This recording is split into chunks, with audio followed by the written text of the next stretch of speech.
What's up, everybody? Welcome into the Backliners podcast. It's Aggro and BaRRaCCuDDa today, joined by the coach of the hottest team in town. You heard that right. It's the Oni Warriors coach, ElChuckles. Chuck, thanks so much for coming on the show, man. Unfortunately, for all of our viewers and not just our listeners, Chuck is an equal opportunity type of guy. He's hard and fast in his rules on playing fair. And because our podcast listeners could not hear him, or could not see him, he refused to be seen by everybody else. So he has no webcam, but it's probably for the best because we'd be entranced by his moving image anyways. I stand in solidarity with those masses in the listening audience. Thank you.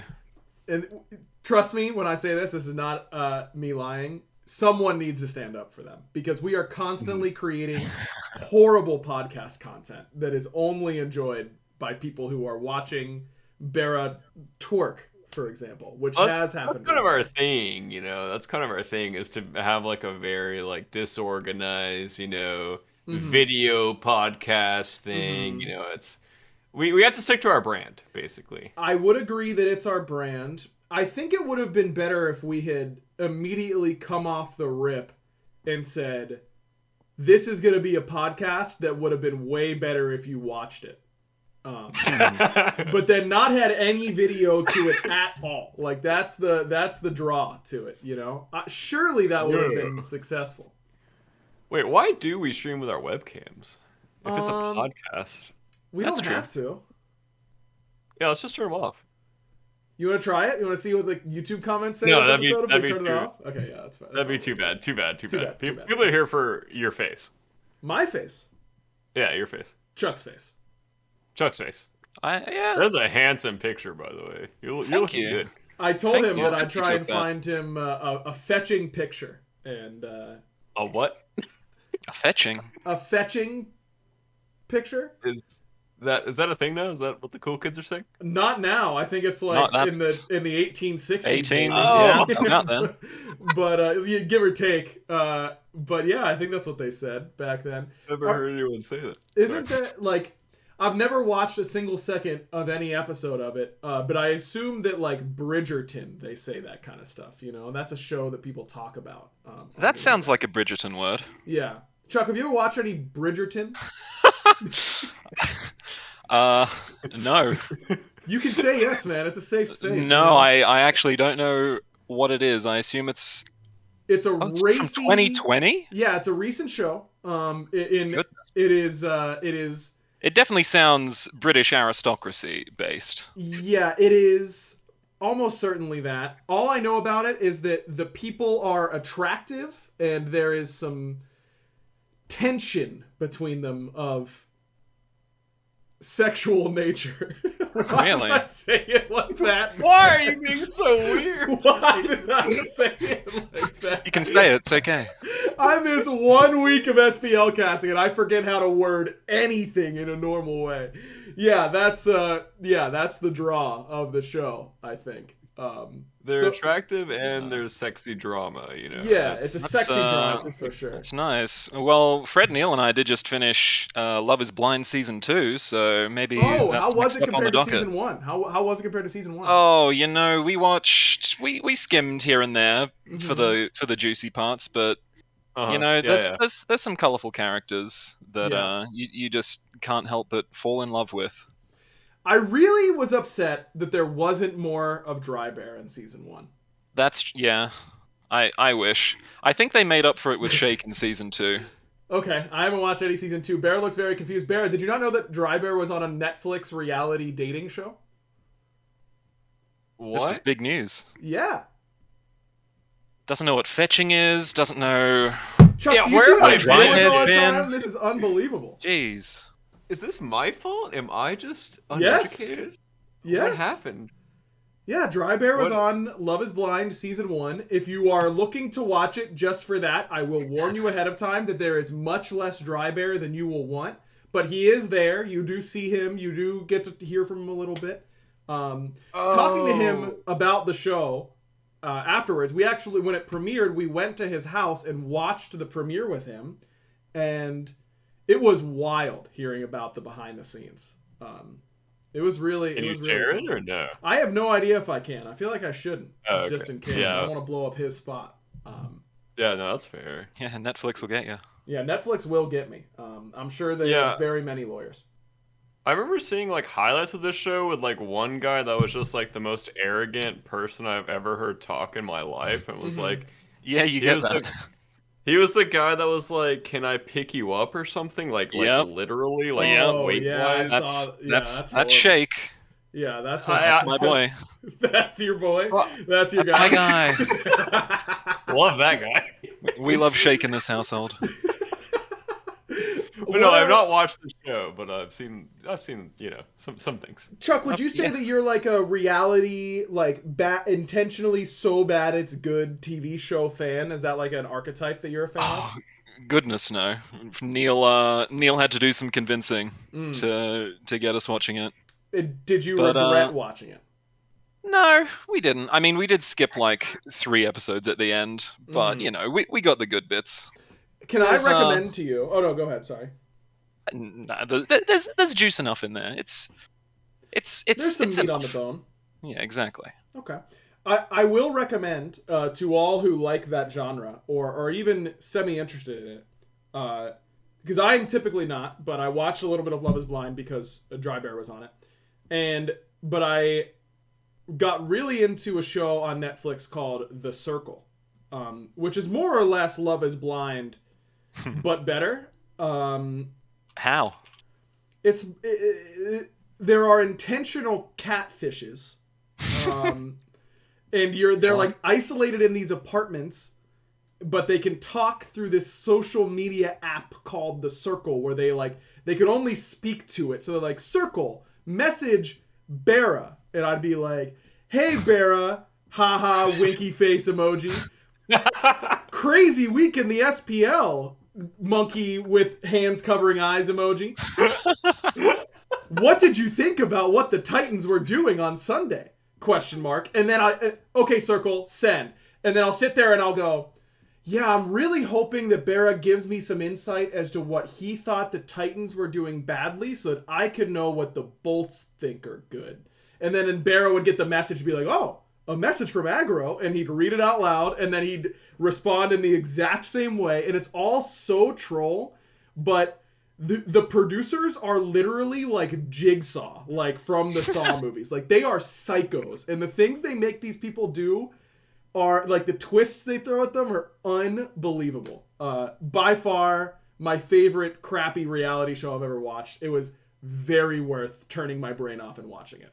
I feel like you sold me to watch it and also not to watch it at the same time, and I don't know which one's gonna win later tonight when I sit down for the TV. Let it flow through you, BaRRa. You know, like, just let the moment take over, and I think you'll arrive at the right conclusion. I'll watch episode 1 tonight. I'll let you know what's up. Yes, that's what it's about. My wife in the chat is saying how right she always is, and she is right all the time. And that's just the way it works. Every time. Well said. Yes, that is the way it works. She was actually right about something very recently that I wanted to bring up on the podcast. BaRRa, why are you laughing? Just the way you phrased that. She was actually right. As opposed to? Well, she was right, as I was saying the other day. I thought you had sniffed out my Mint Mobile ad that I was coming up with, BaRRa, but no, she was right. Beautiful segue. About how we could just save more and spend less this year by switching to Mint Mobile. I thought BaRRa had sniffed it out. I was very disappointed. I wish I did. I'm glad you didn't, though. Why? She said to me, Ryan, why are we still paying for insane amounts of money every month for wireless when switching to Mint Mobile is the easiest way to save this year? It's crazy. It's like she was reading off a script. The next thing she said was, as the first company to sell premium wireless service online only, Mint Mobile lets you maximize your savings starting at just $15 a month. And then she said, why don't you just ask BaRRa about how much he and Destiny love using Mint Mobile? And then I thought, I can just do that on the podcast. So BaRRa, could you scratch my knowledge itch here and let me know how great I didn't know what you were going to ask me to scratch right there. Yeah. am an enormous fan of Mint Mobile, of course, because it's only $15 a month, and it's very fast and very cheap and perfect for me and for you. And that's the royal you, by the way, as if we were in Bridgerton, but not the sexy parts. Unless I think we're all attractive enough to be on that show. I wouldn't disagree with you. I would probably need to shave, but you know what? Once I do, we're going to be in business. I think. I think you actually agree with that. Yeah, it's getting it's too long right now. This is the podcast content we were talking about. this moment right here, talking about my beard. Yeah, that's this is what podcasts are about. Chuck, I did have a question for you in the middle of this Mint Mobile ad. Why do you think they call it Mint Mobile? Oh, it's just so minty fresh, sweet on the tongue, like a mint. Refreshing, keeps you going.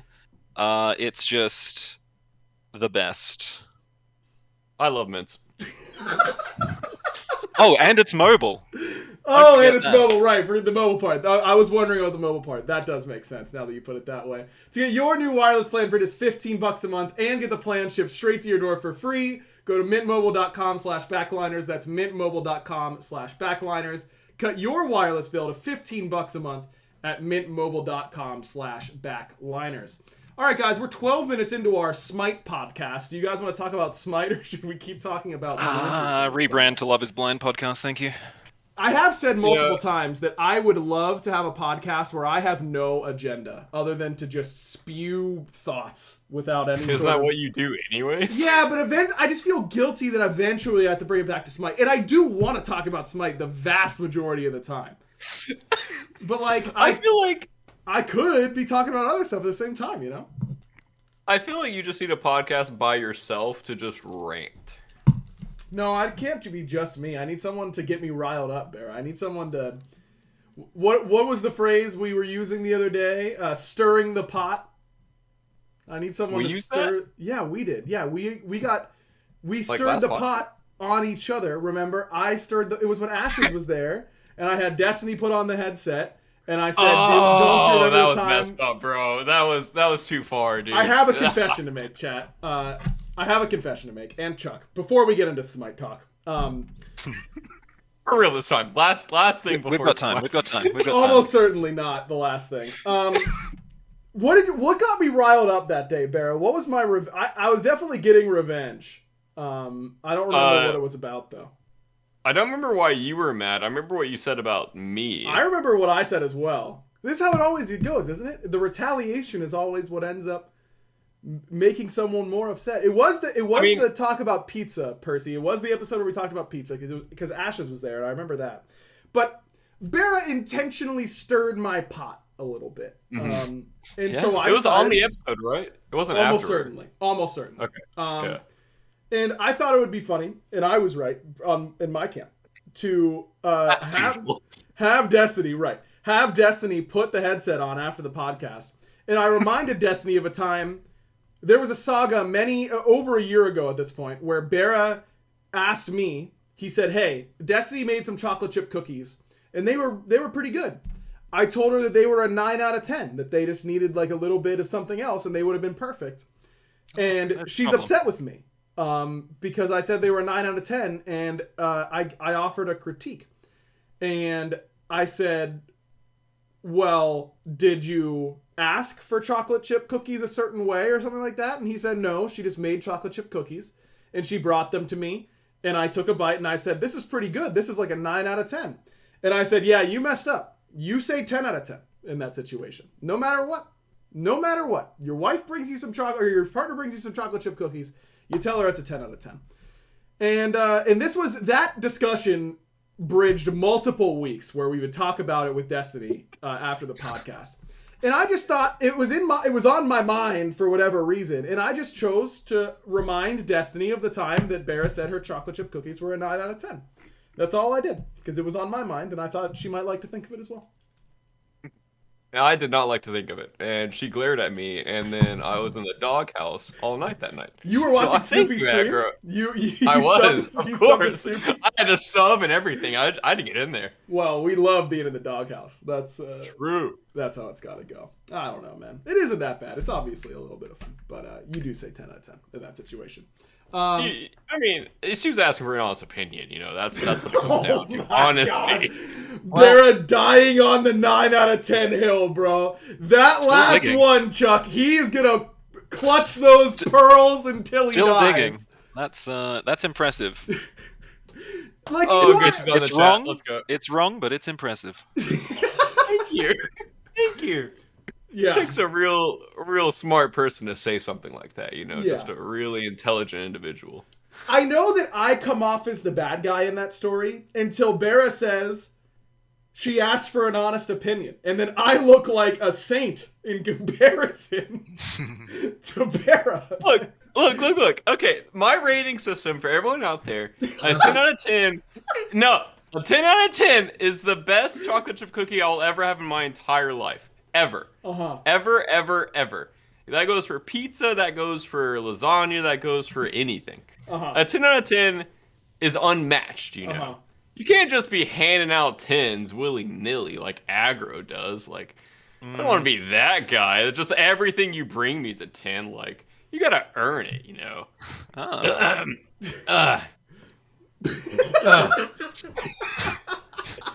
Come on, guys. You gotta build me up here a little bit, right? BaRRA, I'm really looking forward to you in your last waning moments of life, with light fading from your eyes, being able to list the 10 out of 10s that you had, because you couldn't definitively say until that exact moment.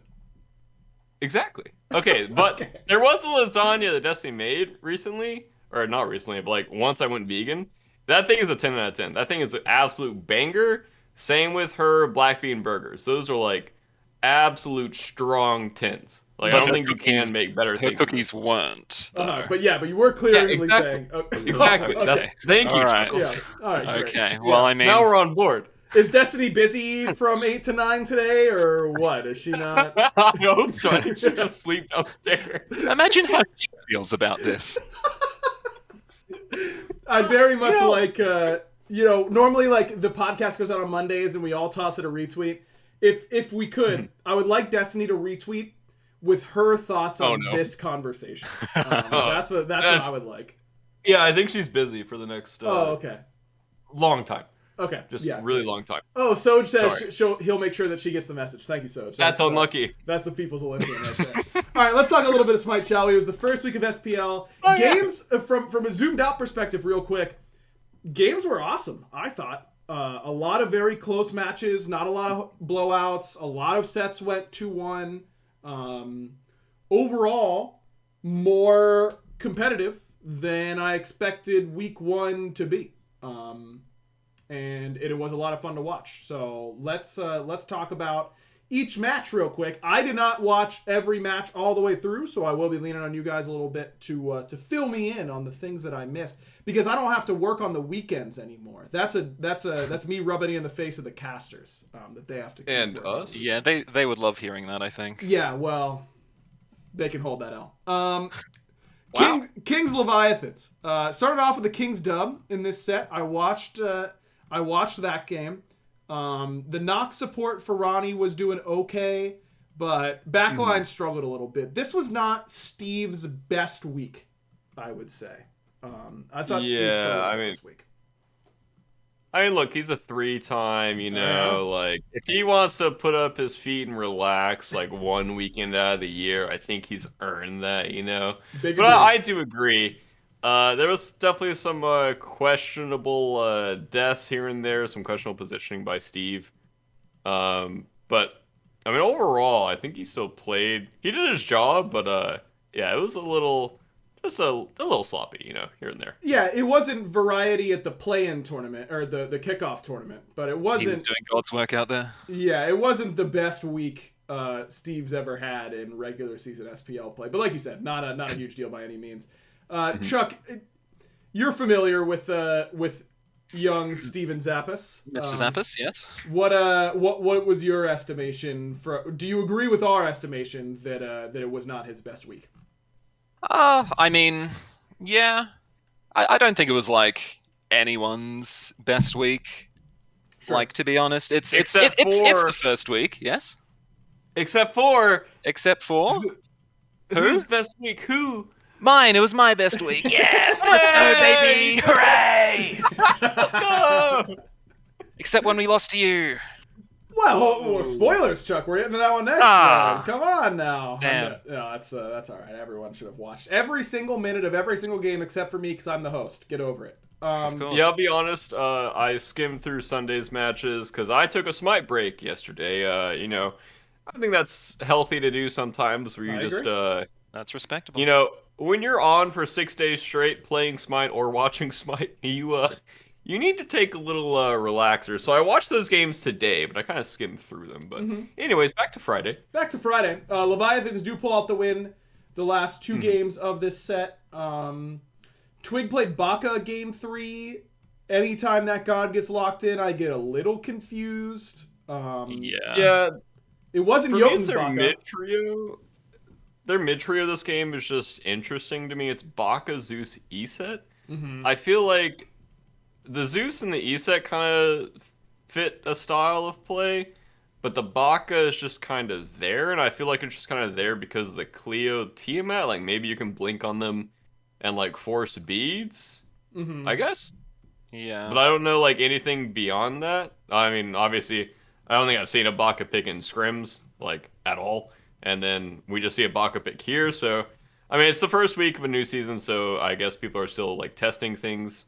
I know we were testing things as well. Just an interesting draft here, in my opinion, by the Kings. Yeah, it does go a little bit sideways with the Baka.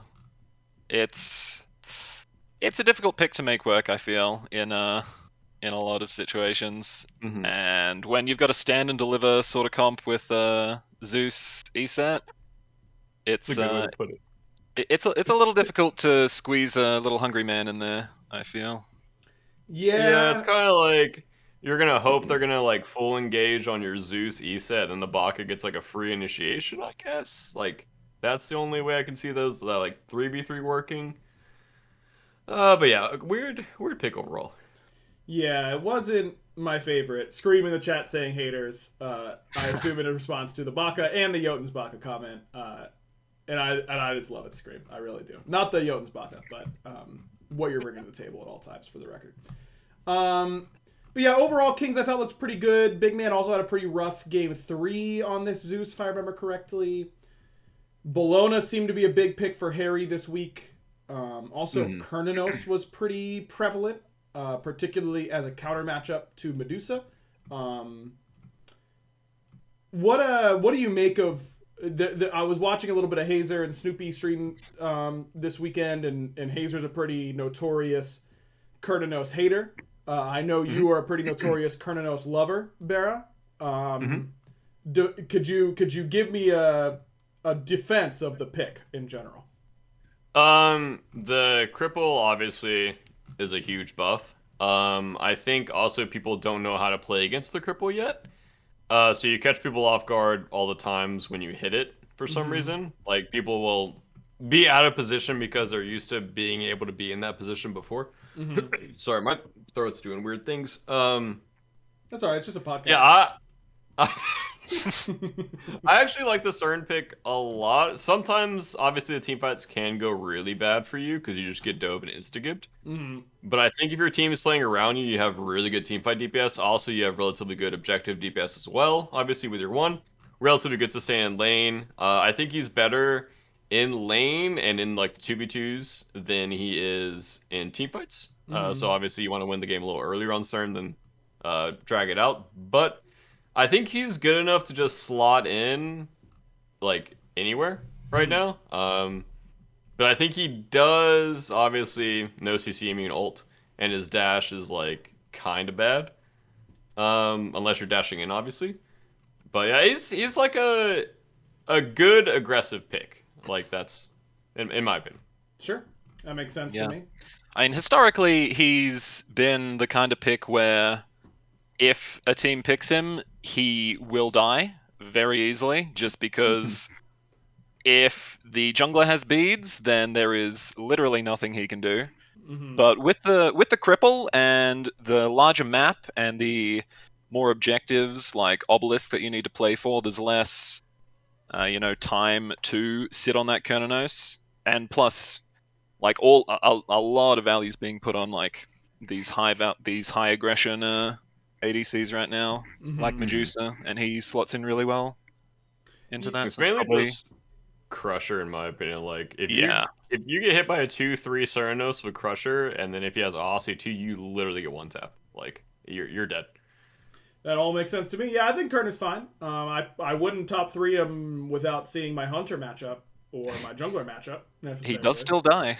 Because he will be dying, though. But if I'm bottom 2 in my Hunter pick and it looks pretty good in what they have so far, yeah, why not? I think it's certainly playable in that instance. And then that brings us to the showdown between these two fine gentlemen to my left on the screen. It was Bolts and the Oni Warriors. Maybe? This is big, actually, because, guys, I didn't get a chance to watch all this game. Okay. So Fake fan? You guys get wow, I just assumed it was going to be a banger, and then I'd get a recap from you guys together. Because I knew you'd be on the show, Chuck, of course, and totally messaged you about it not a few hours ago. Give me the breakdown here, Chuck, from your perspective on this set, because you're the guest and you get to go first, and then BaRRa can tell us about how stupid and wrong you are afterwards then. Okay. All right. Well, when you put it like that. Sorry, BaRRa's never been right about anything, so you'll be fine. Oh, okay. Very valid. Thanks for clarifying. Yep. Yeah, I mean, it was a pretty good set. I think, like I said, I think pretty much all teams right now are still a little bit rusty. So it wasn't like it was good in the sense that both teams made mistakes that were then capitalized, which then made for some nice moments. But yeah, I mean, I think outside of game 3, which I feel we kind of just got a little bit rolled, we had pretty good early game control, which worked out well in game 2.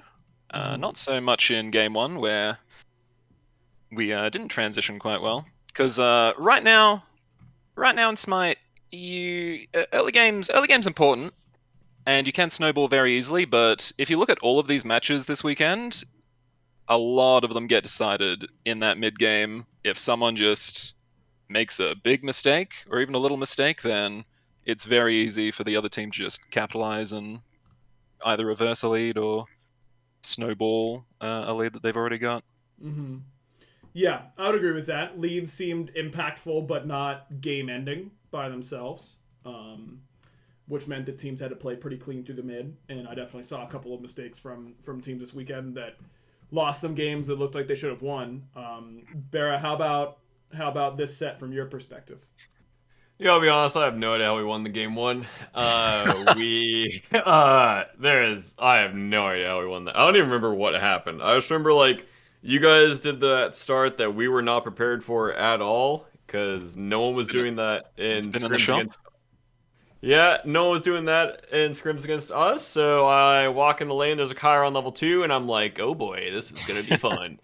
And my lane is never recovered after level 1. My lane, I'm just on an island that game.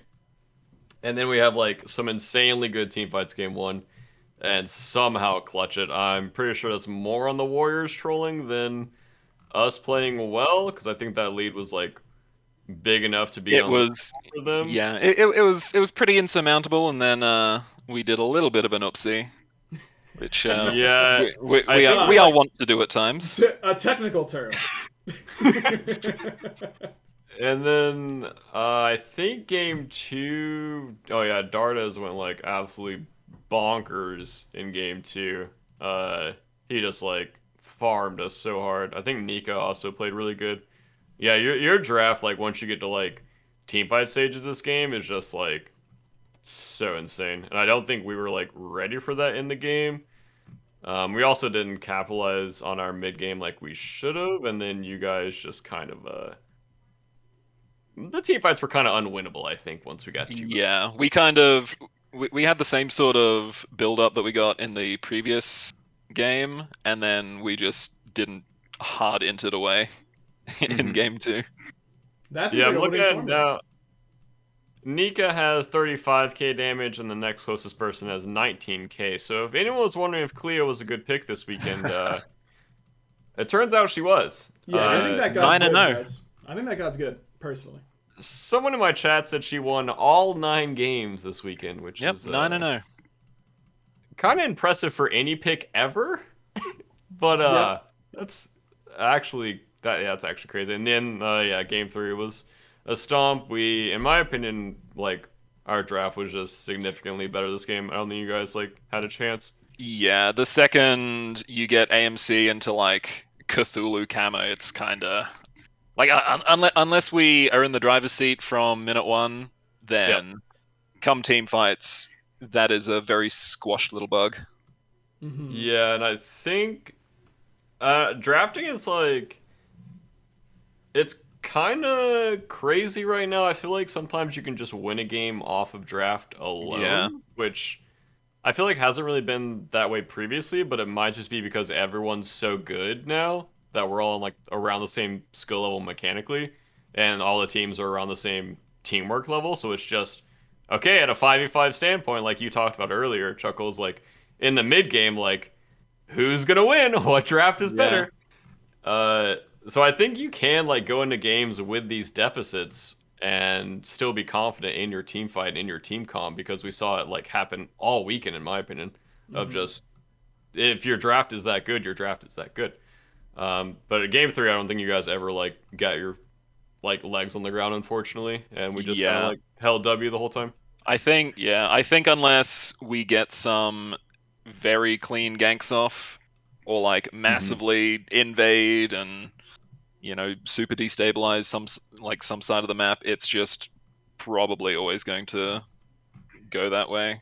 Like AMC and Tiamat are just not really equipped to deal with the sort of comp that you had. Yep, and we were pretty excited at the end of that draft because we kind of just knew, we were like, okay, as long as we don't make any stupid mistakes, we'll win this. Yeah, it's a good looking draft for sure. On to Saturday. On to Saturday. Make fun of Chuckles. Look at you. Okay, let's go to Saturday where you guys lost this set, Barry. Does that sound good to you? Is that what you want? Because that's the transition that you're giving me in this spot. Oh. Well, I thought there was. Wait, did we play first? You did. According to this. That was such a late night for me, dude. I left the studios like 8 or like 7 or whatever. Yeah. I had to go home. 3 game 40-minute drive home. Menace. Yeah, thanks for that, Chuckles. And you couldn't just lose in a 2-0. We had to make it so long. You couldn't just beat us in a 2-0. Well, if you didn't come back game 1, Barra, you could have been home much earlier. Yeah, that's on you, my guy. That's a fair point. I'm sorry. That's my fault. Yeah, I had to like drive 40 minutes home and then do picks and bans and then come back first game of the day the next day. It was fun. It was a really enjoyable time. That's the tough life of the gamer sometimes, Barra. That's how it's got to be, unfortunately. Go ahead. Game 1, we have our early games are not great right now. Most of the time, we're like just doing a lot of stupid things in the early game, just dying in like really bad ways, kind of across the map, and we're just doing a lot of stupid mistakes. And I think we end up like, did we win game 1? You did win game 1, yeah. Yeah, I don't know how we keep winning these game 1s where we should not be winning. But it seems to be a saving grace of our team right now, thankfully. And I think, we just have really good team fights game 1. Ended up clutching it out. And then game 2. Ooh, baby, this was a fun game for me. We put me on an absolute island over here in the duo lane. And, we took a lot of fights in mid. And it turns out that their duo lane can rotate before I can, alone. So, we fought a lot in mid, and we got punished for it, Bro, Ven sure didn't. My man finished this game 8-2 and top of the player damage charts. He was pumping this game. Yeah, he's also a Zeus, he throws out a 2-1 combo and then presses 3 and he does like 5,000 damage. Yeah, and last hits, he's doing it all. 0 assists game for the How Zeus. does he do it? But he did He did go a scaredy cat build of the hammer and the void, or the hammer, the helm and the void stone. void This shield. I don't like this. It is good. I'm not saying it's not good. That's not why I don't like it. I don't like it from it's yucky to look at perspective.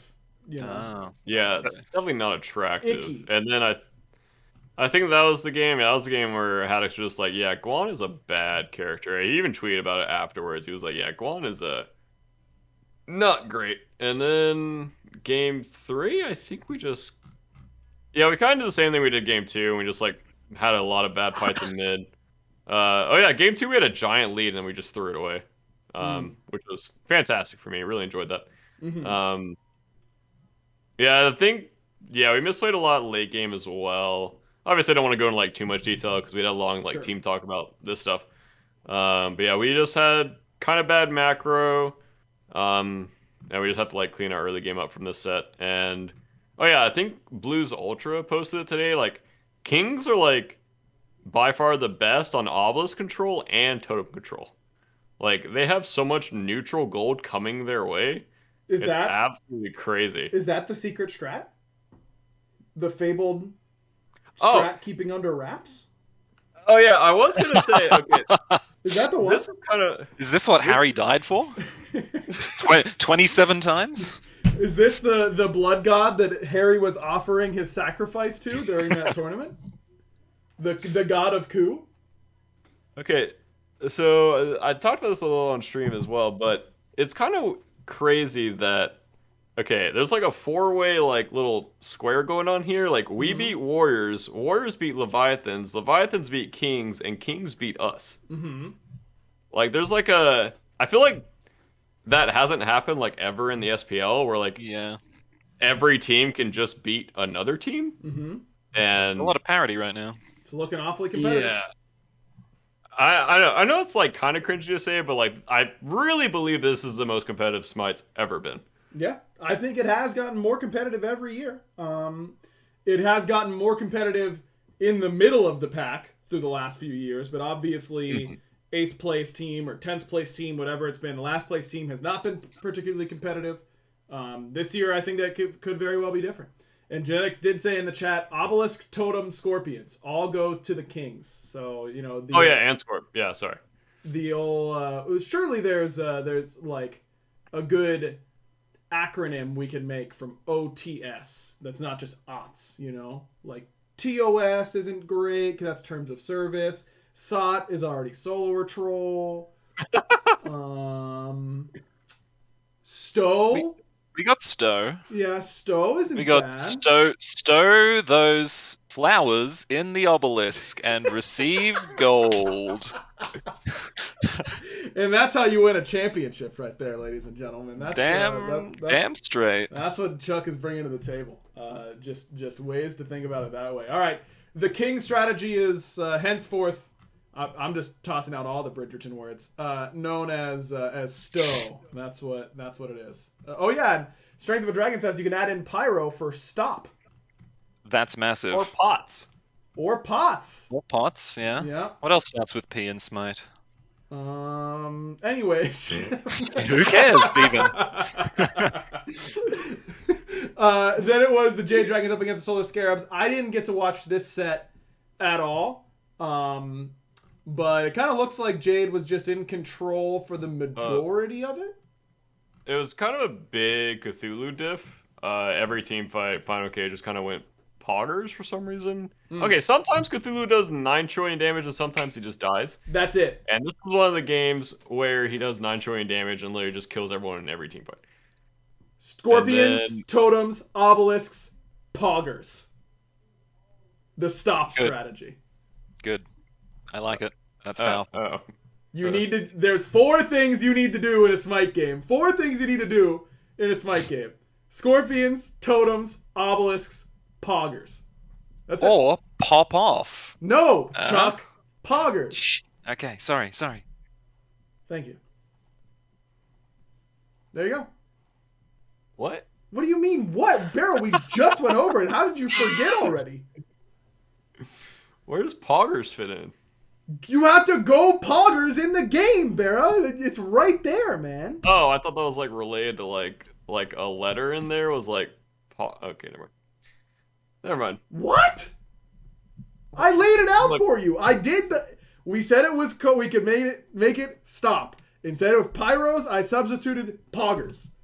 People are going poggers all the time. You know what else should stop? this acronym. This podcast. There you go. What? Okay, that's it, ladies and gentlemen. We got it.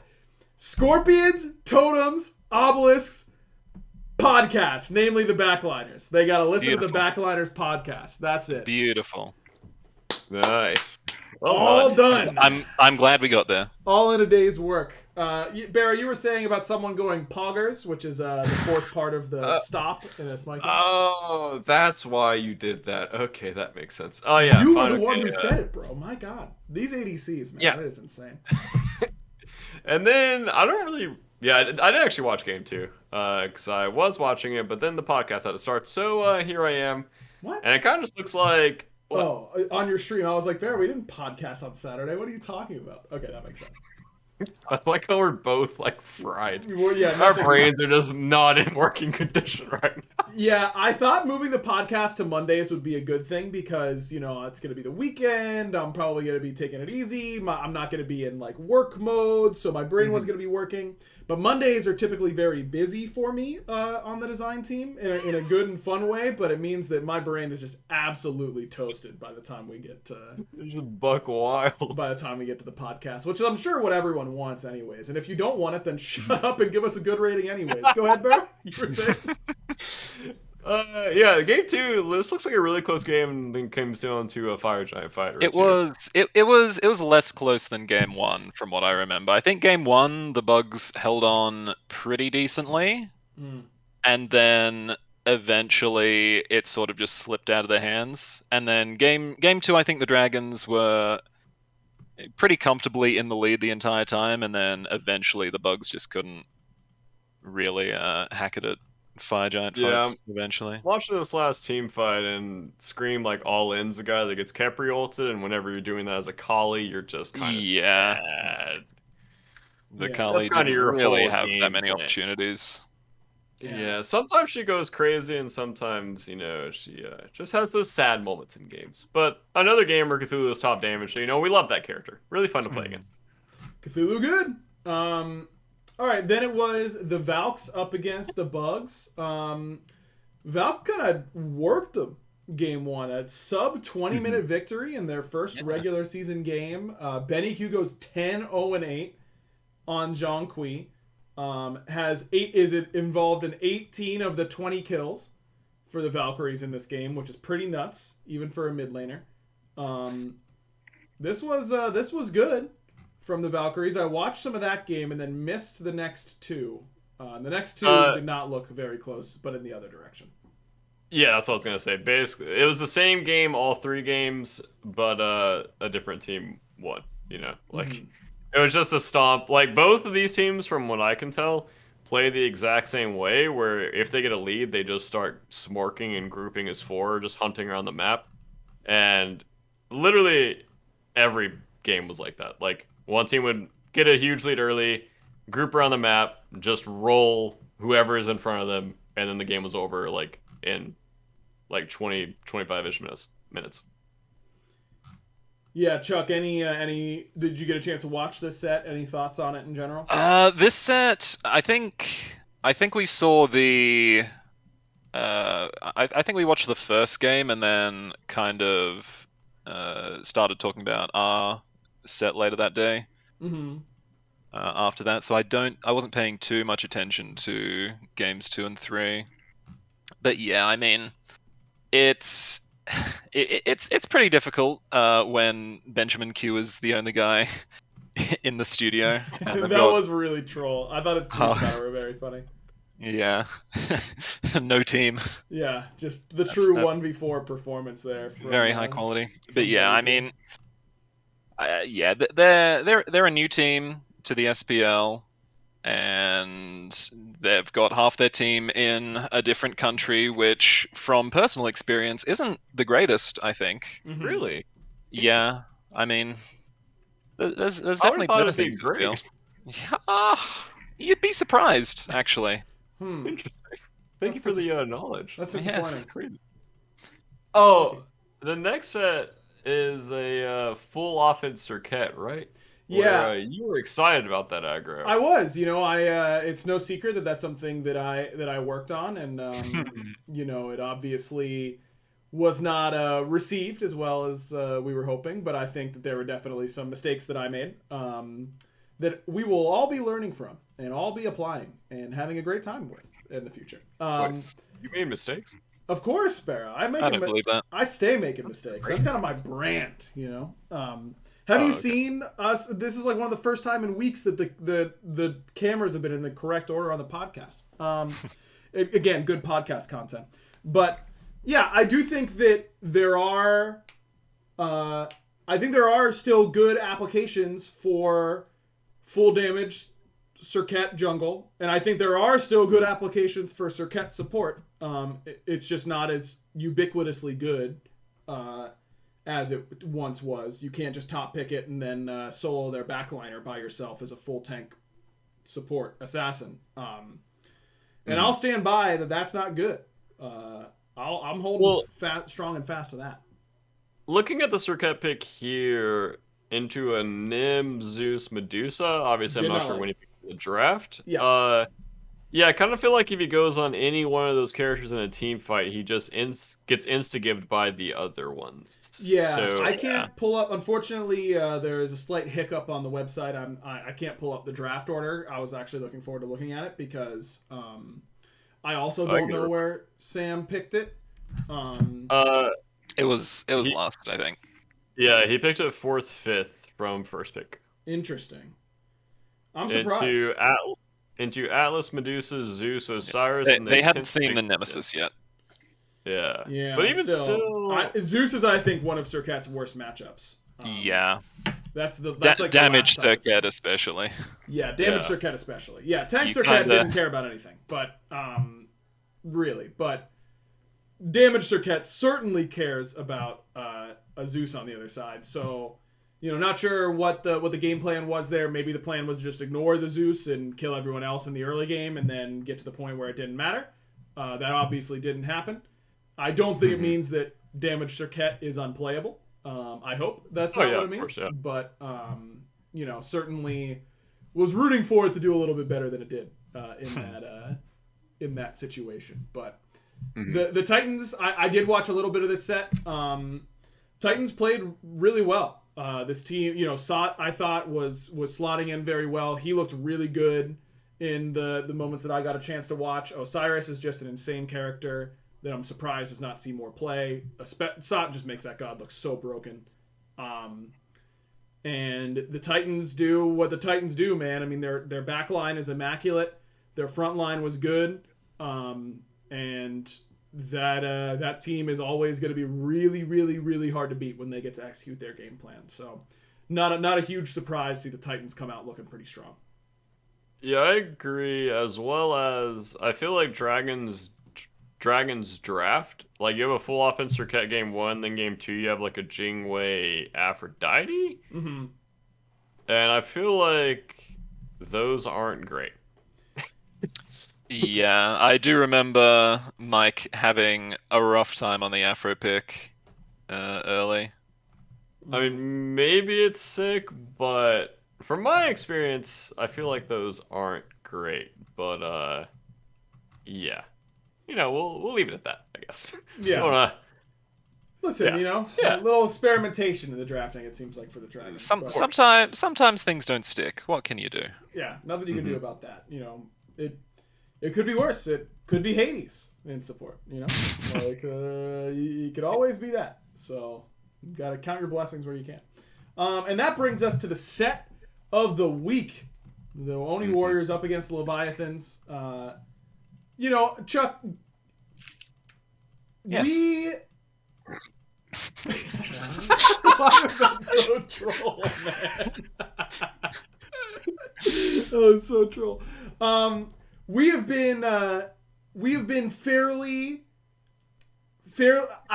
will say have been pretty critical about what this phase means to you from my perspective of what I think expectations should be for your team in phase 1. And I'm not, you certainly don't need to speak on them or agree or disagree with them or anything like that. But are you guys putting more effort, or are you as an individual, I should say, do you think that this phase 1 is more important than other phase 1s you've had with rosters that have either just formed or stuck together in the past? Do you think there's extra weight on this one in comparison? Oh, yeah, for sure, I think. I mean, this is like the first phase we really get to play as a team together with each other, all in the studio as opposed to in Europe. So it's kind of like it's. I wouldn't say we're like super dependent on results, because I think after the Bolts game, even though we lost that set, we were all pretty happy with the way that we played and the improvement that we've seen, especially from some of the scrims that we've had at the start of the split, which were a little rough, but we after a couple talks and a little bit of chutzpah, we put in the work, and I'm happy that it showed off. And same with the Levi's set. As much as I said we were happy, with the loss against the Bolts, winning against the Levi's was definitely a big confidence booster, I guess, would be an okay way to describe it. Like, because when you've spent, we haven't like really been able to. I don't think we've ever really had games where, or enough showing of what we think our real potential could be, I guess. And so winning a set like that is like, it's hey, if we actually put what we've been learning about and talking about and working on fixing all this time, and actually coalesce that into playing correctly, then we can get results just like we've always wanted. So it's definitely a relief that we can get results like that. Yeah, I think that none of what you said is a surprise to me. I think Fred is showing how important these games are with his pop-offs after every win. My man's getting amped, and I love it. I'm here for it. I'm sure if I were on that team, that would amp me up. And I love seeing how invested a guy like Fred, who's been playing this game for 9 damn years, is still getting over phase 1 regular season win. He really is popping off in week 1 phase 1. Yep. And I love him for it. I love him for it too, man. I love him for it. The chairs don't, but the rest of us do. Game 1 was pretty convincing. I mean, Nika kind of went hammy salami, again to use a technical term. Basically he had like a near penta, I feel like, this game, if I remember correctly. It was pretty good. Yeah, he was I think game 1 was pretty heavily draft based. Not fully draft based, but if you compare Levi's bans from game 1 to game 2, it completely changed to basically all of our picks that we had in game 1. Yep. So they banned 3 gods. They were first pick, and they banned 3 gods that you played, and none of what they banned the first game. So I think I wouldn't say they were like unprepared, because I mean, what they banned? They banned Cleo, Ardio, Morrigan. Obviously, Dada's popped off on Morrigan against Bolts, so that's a very valid ban, I feel. And we also did pretty good work on that Morrigan against Levi's later in the set too. And then Cleo, Ardio obviously dominating the solo lane. So I think they came in with a pretty good plan, but we just ended up getting a lot of valuable picks into what they had. So yeah, I really like this Bracken pick for Fred. I mean, he doesn't get a kill. He goes 0-4 and 12. in the game, but had a really good impact overall. I think, I in particular last year was pretty critical of what Fred was or was not doing. Certainly not the only culprit for the lack of success, but I think Fred coming back into form and playing the way that everyone knows he can is going to do a lot for the team. Because jungle's just OP and important. So, your jungler's got to play well in order for you to beat good teams. That's kind of how it goes. So I don't think I'm breaking any new ground there. Yeah, when he's playing at like 200 ping, getting very sad every scrim session, and then not seeing results. Yep. At the every week when we play, it's definitely disheartening, and I think he fell into. I know because we've talked about. I think we've talked about publicly. Just how hard it is to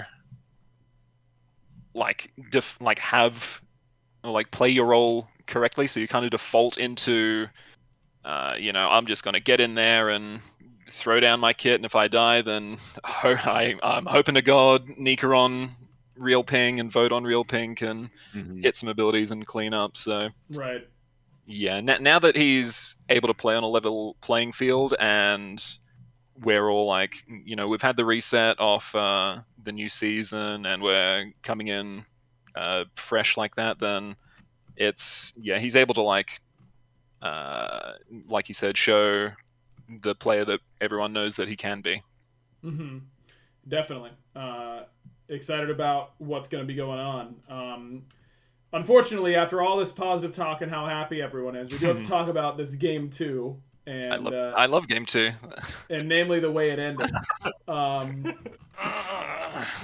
me through it here, Chuck. This is the game, of course, that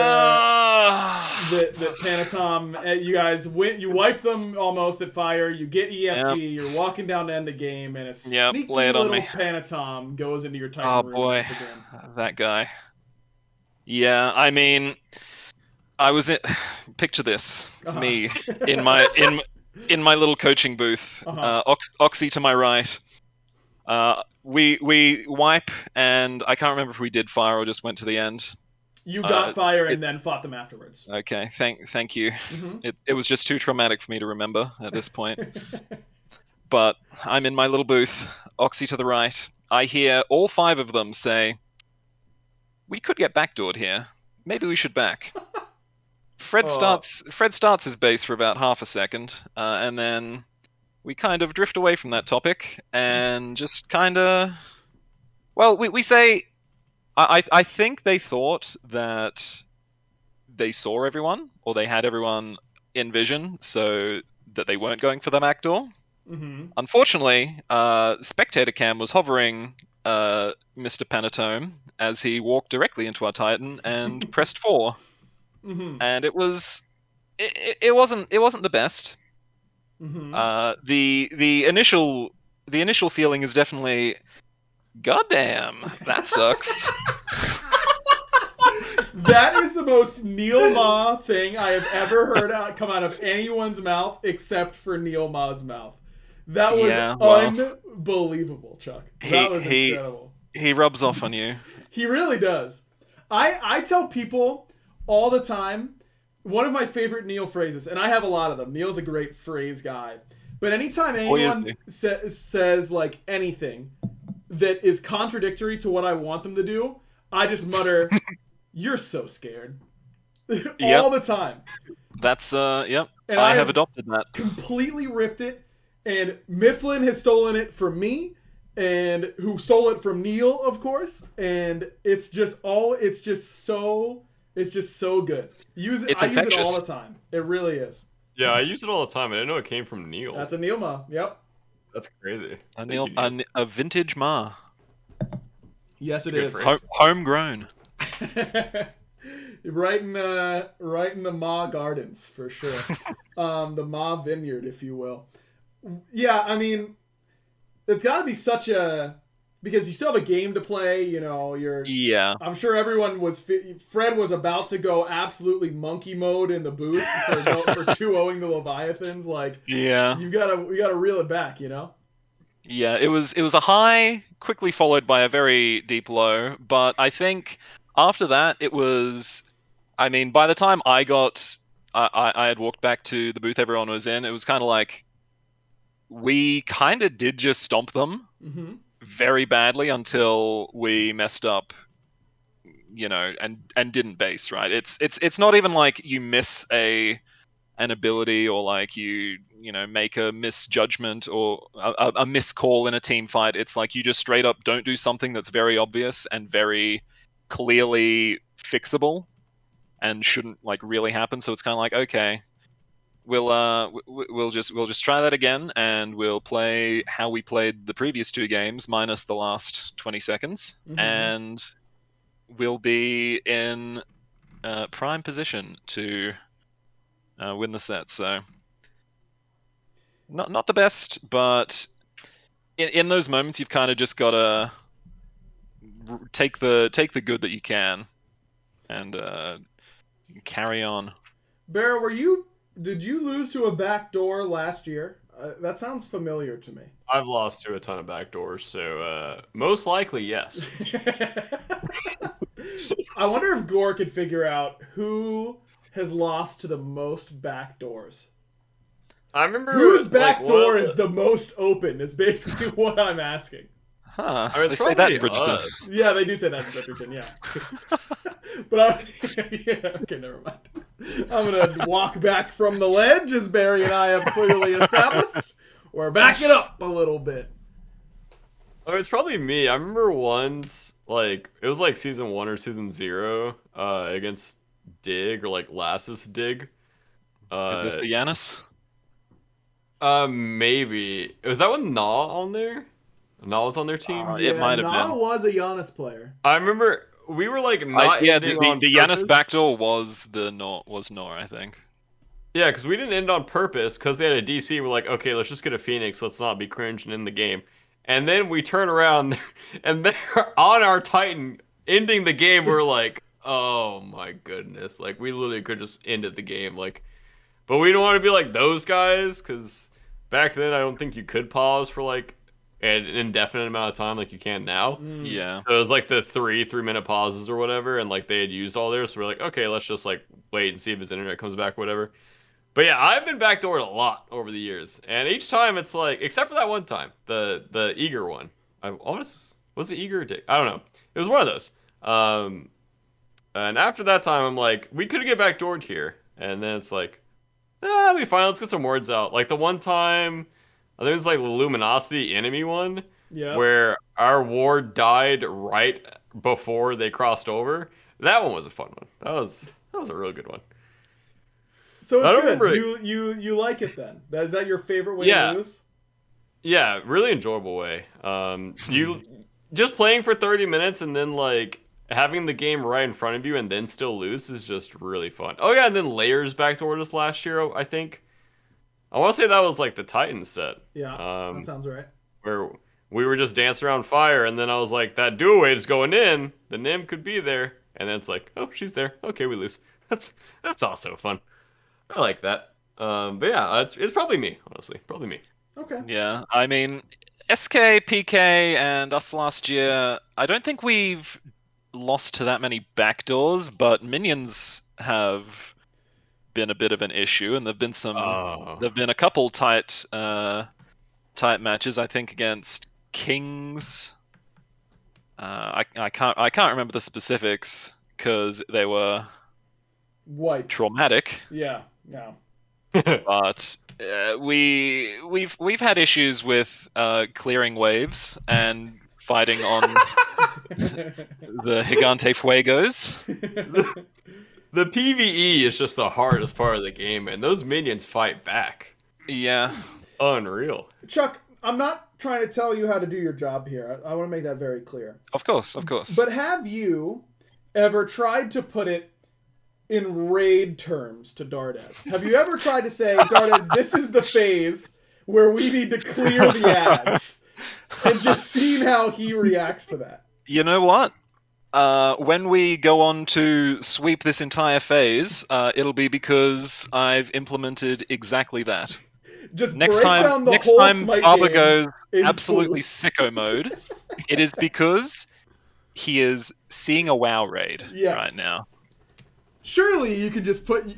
I just imagine you being like, Dardes, there's a very important team meeting tonight. Make sure you're there. And you group up in one of the apartments and you turn off all the lights and you pull down a projector screen and you turn on one of the old school projectors. You've got some glasses on and one of the little pointers, the extended pointers you gotta pull out, and you whip it on the mat and you're like, this is how Smite is exactly like a WoW raid. And then you just break down the entire game with WoW raid terminology, and Dardes becomes the undisputed GOAT.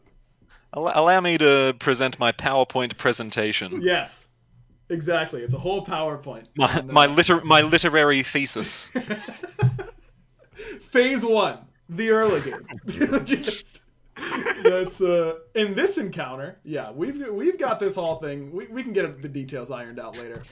Think of the Titan as Arthas. the Lich King. I know WoW words. I'll need to study. I'll need to study to it doesn't sound like bring Dardes to his full potential. But rest assured, we'll get there. Look, if you need an outside consultant, Nick Pretty Hair Keo, the WoW GOAT by my estimation, I'm sure would absolutely love this project and would be highly keen on helping out in that regard. I'm sensing a collaboration in the future. Yeah, this is big time. Game 3, you guys did not, it seems. I did not get a chance to watch this game at all, but it does not, by the stats, seem like you did have complete control of the early. You guys win this game still down 5,000 gold. So yeah, give me the breakdown. I think we actually did have decent early control. We were decently far up in the early game, and then I think about mid game we took some bad fights that ended up. I think we ended up losing fire, and then. This was a PK SK classic of step into my Phoenix, fellas, and we'll see what you're made of. And we Nika healed a 1,000,000,000% of his health on Cleo and just kept killing on that on our last Phoenix defense. He did go 5-1-7 and do 30k player damage. That is a thing that he did. Yeah, it turns out Nika Patio is pretty good at Smite game. Yeah. What'd you say? Nika Patio. Oh. Bear, when you're looking at a house, you're like, the backyard's nice, but it could use a Nika Patio. It's the same sort of thing. Oh, okay. Mm-hmm. I'm on board. Cool. Yeah. That makes sense. I was going to say something, and then Barra just completely derailed me by not knowing what a patio is. Sorry. I've just never heard of Barra, what was I going to say, man? Go ahead and tell me what I was going to say, please. They didn't buy Ankh into hell and won? Yeah, we kind of had enough anti-heal. Also, what was kind of crazy? What was Neil playing? Ganesh. Oh, thank you. I don't have to open my little black book. Mm-hmm. Yeah, I mean, how is Ganesh going to get into the backline, right, and press that Ankh on all of those characters? I think. Yeah, but then we don't have all of those other actives that are super important. Frenzy, so it was a calculated risk, and we had enough anti-heal, I feel, to be able to run them over. Yeah, Shinto did drop 20k player healing, and Ronnie had another 5, but in an L, so there you go. I mean, it turns out healing is pretty good at times. So interesting. Yeah. That's never been a thing in Smite before. I remember what I was going to say, Barra. Thank you for reminding me. You didn't, by the way. You're welcome. Okay. It was what Chuck said about coming the old PKSK coming to our Phoenix and see what you're made of. If Jameson or anyone from the video team is listening, or Chuck, you can certainly deliver this straight to them because I know you're going to be keen to do so. Of course. Next time you guys are in the studio for content, if you could take Neil and take him into the green screen room, there's a big room at the studio that is just a wall. It's a giant area that's all green screened. And I've been. I want Neil to take a stick and act as if he's underneath his own Phoenix, knowing that they can't siege into him. And I want him to draw a line in the sand, and say... The green sand. Yeah, in the green sand. They'll put the sand in afterwards. That's all done in post-production. And just just come into our Phoenix and see what you're made of. And, make a little tough guy out of Neil. And that's content I want to watch. Impossible. You cannot do that. He's a tough guy. Is he though? No, he's a big sweetheart. He's a little fella. Unless you're a golf ball, in which case he will smack the absolute stuffing out of you. Boy, will he? He's been going ballistic on the pong table outside the. Really? Is he outside the old SPL room? Is he better than Dardes? No. Dardes is the the Parisian champ. You cannot contend him. Dardes is the best ping pong player I've ever played against. But I have improved mightily since I played against Dardes last. I don't think it's enough to beat him, but I'm not intimidated by Neil. The only way I'd lose to Neil is if I get lost in his eyes in the middle of our match. That's the only way. That is a constant danger. Yeah, that is a fear.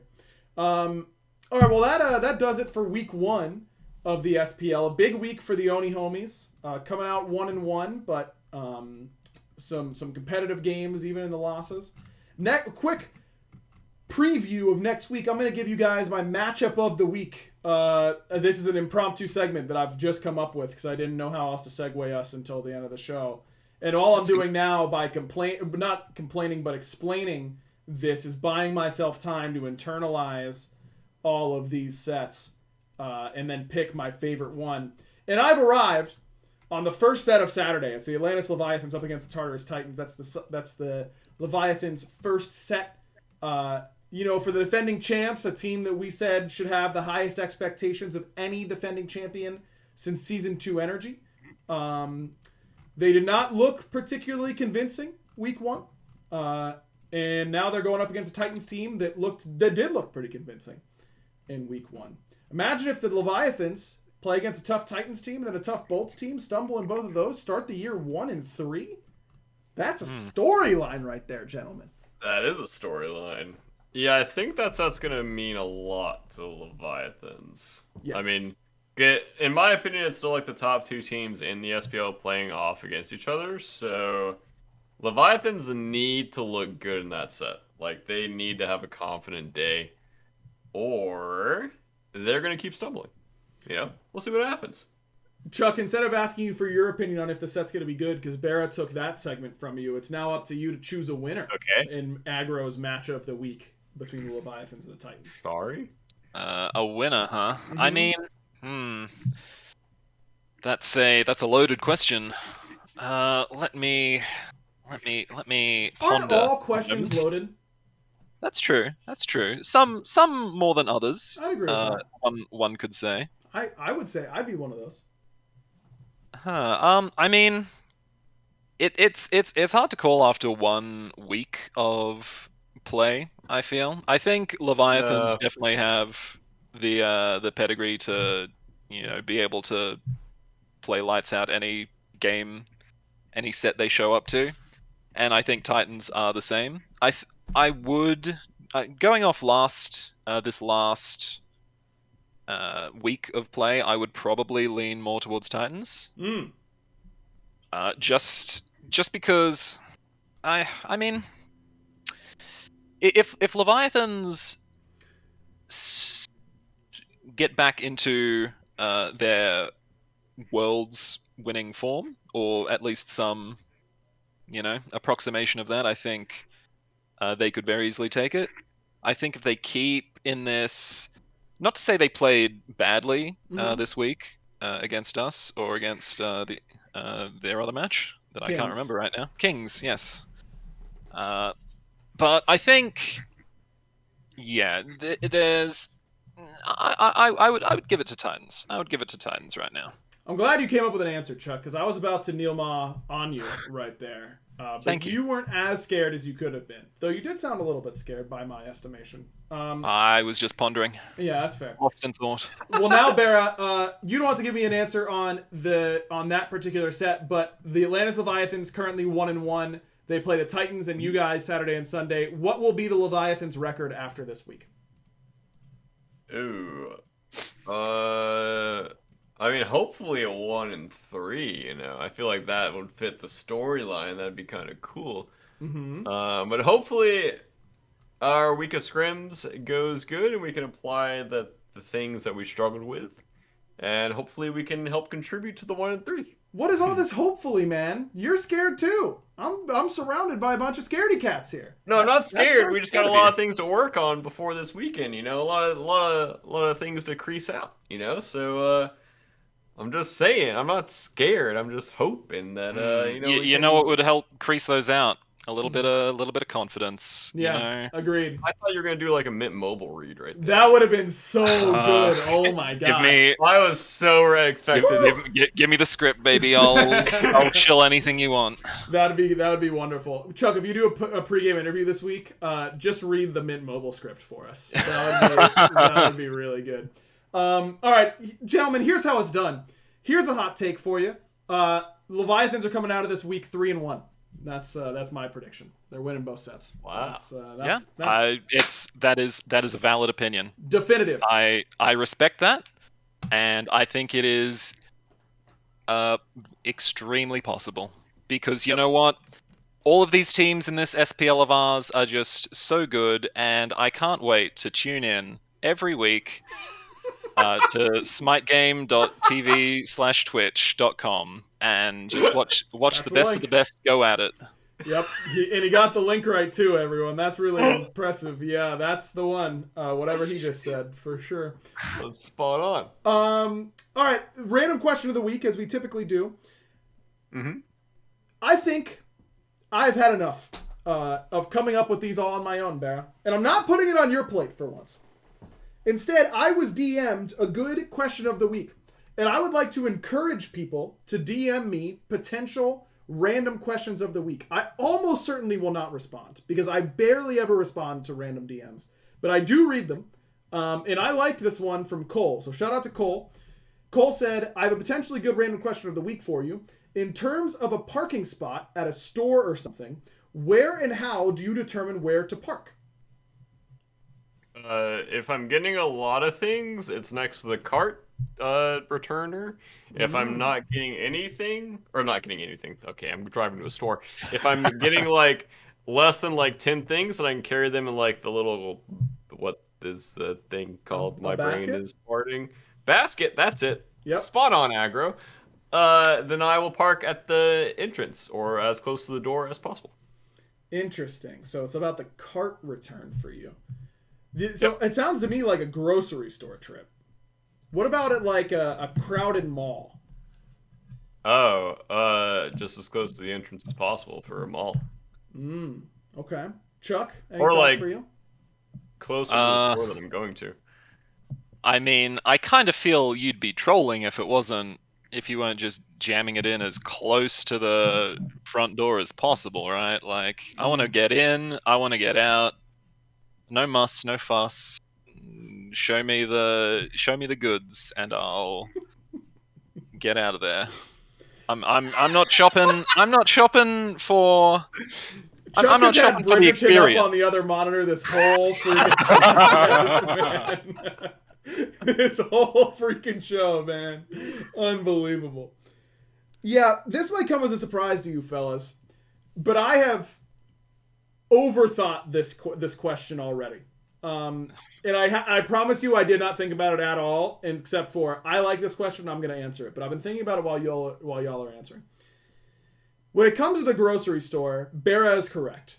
The closest to the cart return you can get, the better. But never the 2 spots next to the cart return. Because someone is just going to not do the right thing and put the cart in there.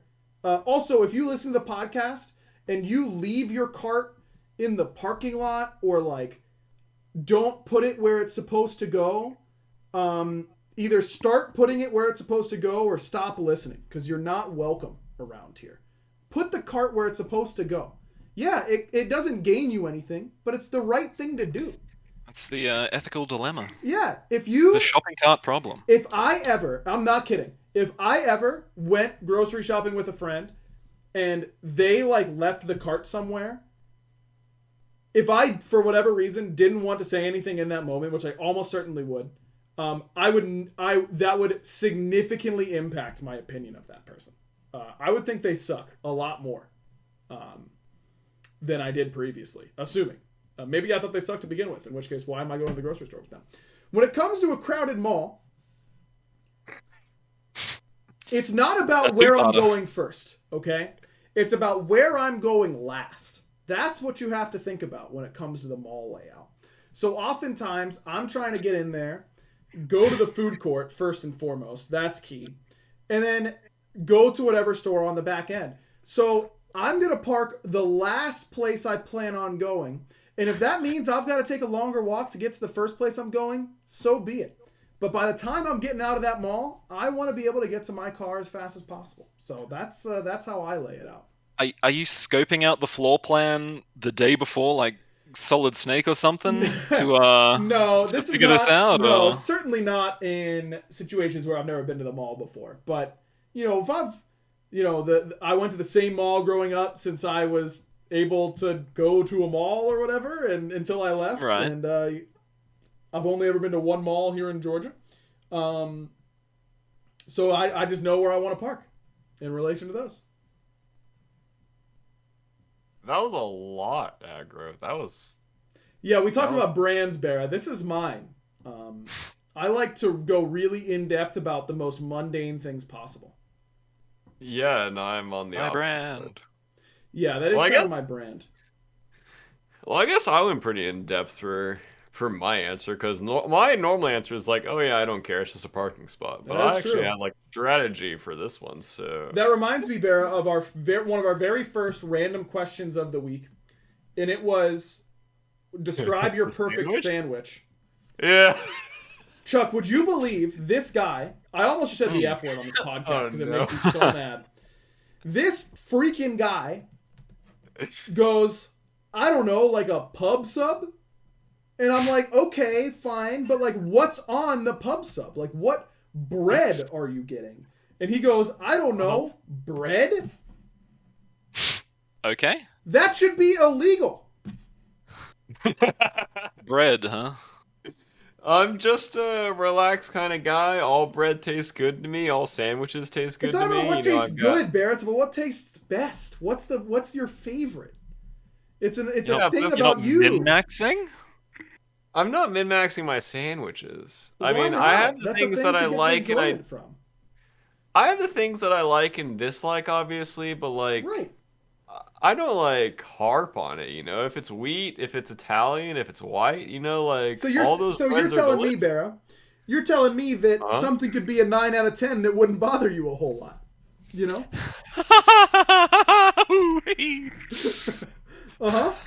That it could be a 9 out of 10. Segue. And the one to make it a 10 out of 10 doesn't really matter that much. You could just give it to it.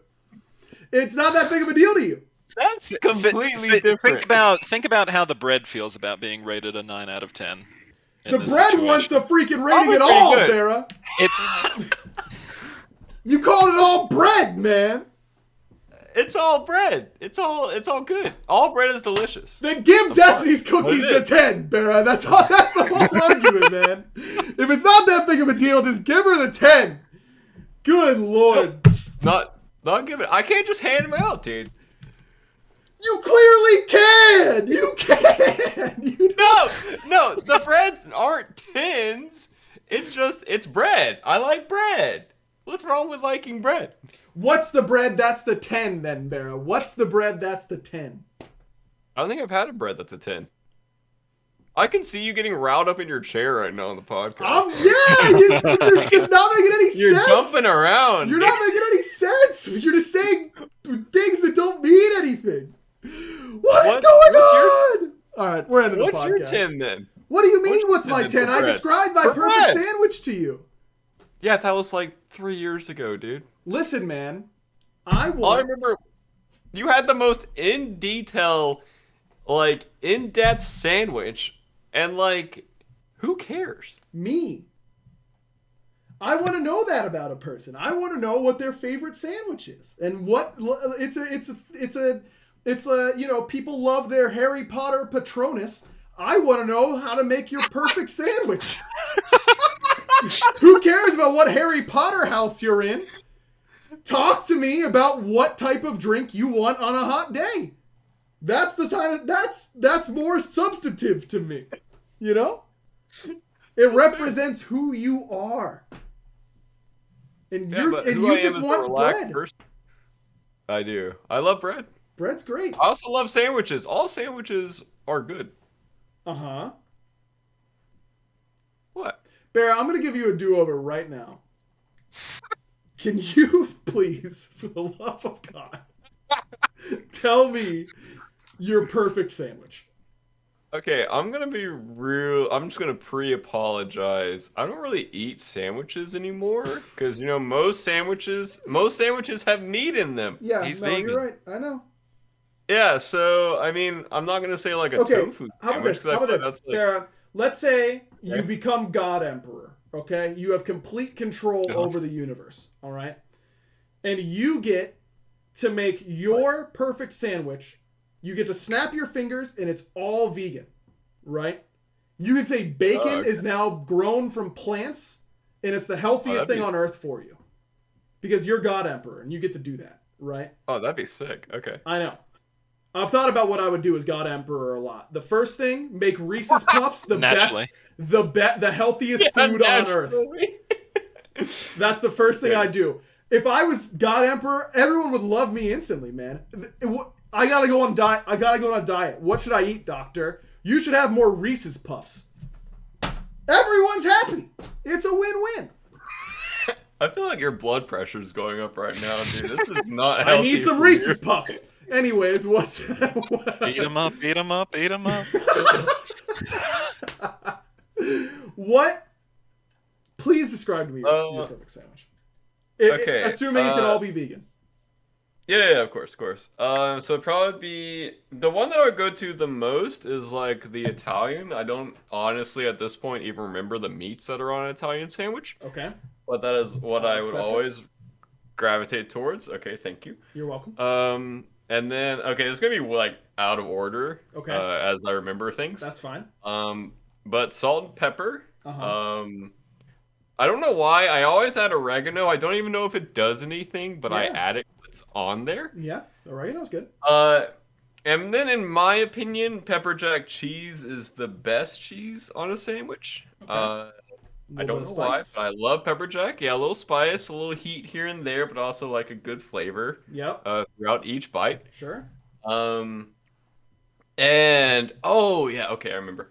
So as I got older, I started loving spinach over lettuce on sandwiches. That's the smooth. So big spinach fan, and then a ton of jalapenos. Like, I want to be on fire the whole time I'm eating it. Mm-hmm. Like, that level of spice is really good to me. Mm-hmm. And then also, at the same time, I want banana peppers on there. Yeah, because banana peppers... It just gives like a lot of like depth to each bite, and you're like a little crunch. Your taste buds are going all over the place. Exactly, a nice crunch. Yeah. And then I also want a small slice of tomato, not a big one. Yep. A small one, because if it's too big, it overtakes every bite, and it's just like this. It's just this wet, like sopping mess in your mouth, and you don't want a wet sandwich because then it infects the bread, and like that's not great. Right. And then also vinegar and oil. I don't know why I add that, but I like it. No, makes it nice and moist, but not like from the tomato exploding everywhere. A different moist. Yes. Yeah, a different moist. And then, lastly, if I had to choose only one bread, it would be like a strong, like dark wheat bread because it balances out the heat from the jalapenos and the sweetness of the banana peppers. And each bite is like, there's so much going on in your mouth that it's like, each bite is different, but it's also the same. Yeah. So it's an enjoyable experience, and I'm not a big fan of like bacon on sandwiches. Not a big fan of Sure. what's okay? I had another meat in mind that's like kind of my brain just farted again. It's like bacon. I can't. Oh, never mind. It was like pepperonis or something weird like that. Sure. Yeah. But yeah, that's my sandwich. I'll cut it off there. Oh, and it needs to not be too big. Like you need to be able to bite it, but not like unhinge your jaw when you're biting it. Right. Right. So the bread shouldn't be like this enormous, like, yeah. You're welcome. I'm really proud If you want my actual take of a sandwich, I do, and not me trolling you on the podcast, that's my sandwich. Yeah, that's all I want, and I'm really proud of you. That was well reasoned. This was a good moment for us. And if I may, yeah, well seasoned. Well seasoned, indeed. That was BaRRa. That made me feel a lot better. You've come a long way. Normally, I just enjoy trolling you, but I genuinely felt bad for you in this moment, so I had to. Oh, great! So it was out of pity. It was a pity sandwich. I don't need your charity, old man. I'm done with this episode, man. That was a good moment for us, BaRRa, and then you go and ruin it. This is like you telling Destiny I was messing with you. It was a 10 out of 10 on your cookies. And then going, nah, I just thought you needed it. I don't need your pity sandwich, even though you put good thought into it. I think that you've really changed over the years, BaRRa. That was a year one podcast question. I think that I've rubbed off on you in a way. You have. And I'm taking credit for it. And I think that you're just shy and covering it up by saying you're normally trolling. And that's my headcanon. And I won't change it, no matter what. Good headcanon. I don't know what that is, but good. That's a good headcanon. Chuck, thanks for coming on this particularly unhinged episode. Yeah, no. A long episode. This was a long episode. It got weird at multiple points. But there was some tension. Different. I'm glad it's resolved, right? But somewhat similar to Bridgerton in some ways. But mostly different, to be clear. Give us a rating. mintmobile.com/backliners. BaRRa, just say goodbye. Not a 9 out of 10. Not a 9 out of 10, because my God, if you're gonna be absolutely stingy over that last star, seek help. Best podcast in the world, so it's okay. What's going on, BaRRa? Please. Bye. yeah, that's about right. My throat is so dry today, man. Destiny left the windows open yesterday, and there's pollen everywhere in this house, man. I can't breathe.